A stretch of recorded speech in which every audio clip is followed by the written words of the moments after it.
What if I told you that this notoriously difficult integral, the Gaussian integral, becomes much easier to evaluate simply by adding one more of it? Well, let's do just that and define that I is equal to the integral from negative infinity to infinity of e raised to the negative x squared dx. Adding one more Gaussian integral, we get that I squared is two Gaussian integrals multiplied. Now, integrals don't really care about the dummy variable, so let's rewrite the second integral to be in terms of y, giving us that I squared is the Gaussian integral in terms of x multiplied by the Gaussian integral in terms of y.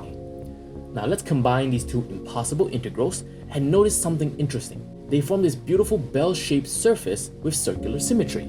So let's move to polar coordinates with an extra factor of rho from the Jacobian. And we get that our integral simplifies to the integral from 0 to 2 pi, the integral from 0 to infinity of e to the negative rho squared times rho d theta. This is easy. By using a simple u substitution and evaluating the double integral, we get that I squared is equal to pi. And so our Gaussian integral I is given by the square root of pi.